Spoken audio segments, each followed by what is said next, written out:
A movie 100% first person. Will that work?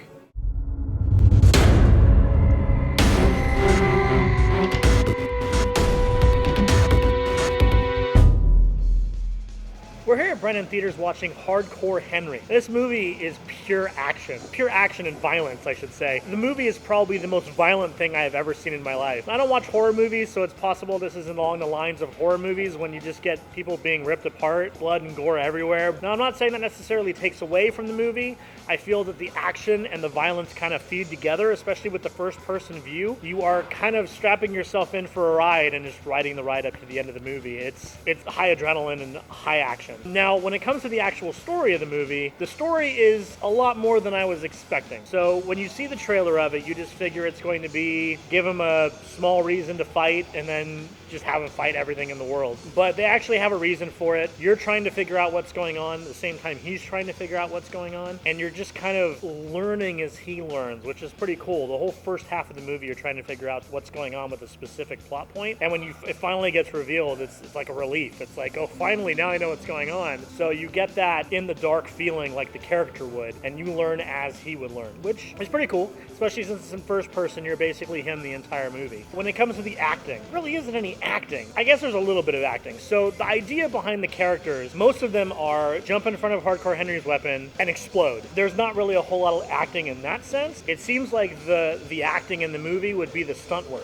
And the stunt work I thought was great. Some of the stuff I don't know how they pulled it off, because you can tell that some of the scenes aren't CG, but they're actually doing practical effects. But at the same time, like, I have no idea how they did that. I mean, there was one, it's like, did they drop a camera out of a helicopter? I don't know how they did half that stuff. The little bit of acting there isn't bad. The main bad guy, one of the allies, they're not bad. They work for what they're supposed to be. I mean, we're not talking about like any awards coming out or anything like that, but it works well enough where it doesn't break the immersion of the movie. When it comes to the special effects, and I'm not 100% sure on what was practical and what was CG, but I feel that when they went practical, it looked really good. When they went CG, a lot of it looks kind of shoddy. So there were a lot of moments in the movie where I'm like, that looked kind of fake, and you kind of let it go and you keep going on. But yet there's a good number of scenes in the movie where, like I said earlier, I'm trying to figure out how they did it, and I have no idea how they did it. It's kind of a mixed bag. Expect to have a couple eye-rolling moments where you're like, that looked really fake. Overall, I assume they didn't have a huge budget for this movie.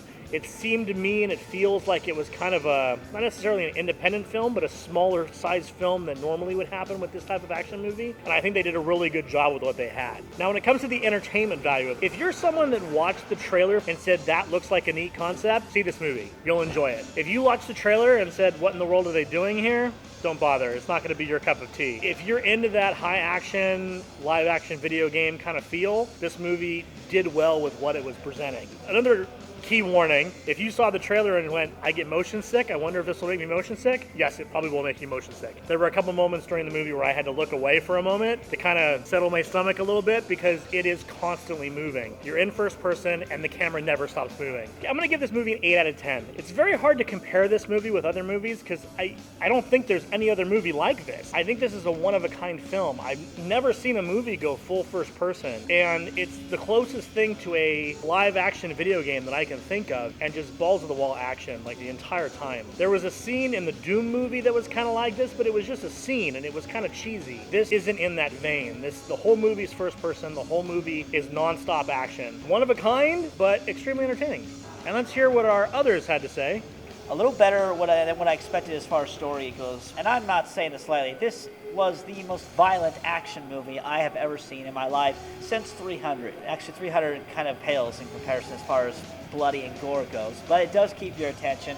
This is not a boring movie. However, like Nick said, you get motion sickness, you may not want to watch this movie. I can't imagine how good it would have looked in 3D though. Oh my gosh, especially when he's on the high rise, trying to climb up the building. I was feeling a little dizzy just watching it in regular 2D. I can't imagine how good it would be in 3D. You know, props to the filmmakers for making this. This was the first of its kind, at least at this length, and of this high of a production value. Good action, good stunt work, good practical effects, good equipment that they used. There were some CG, computer-generated imagery effects that did look a little fake from time to time. You know, sticking with practical effects as much as you can really helps sell the reality of this film. The story had a little more to it than I imagined, but I wouldn't have minded if it didn't have that much story, because the action was just entertaining enough. Who gives a if the story's terrible? But With the story being better than I thought it would be, it actually turned out to be a better movie overall. The acting was okay. It didn't look like they hired amateurs at all. Nothing Academy Award winning, but nothing too bad either. On a scale of 1 to 10, what would you give it a 1?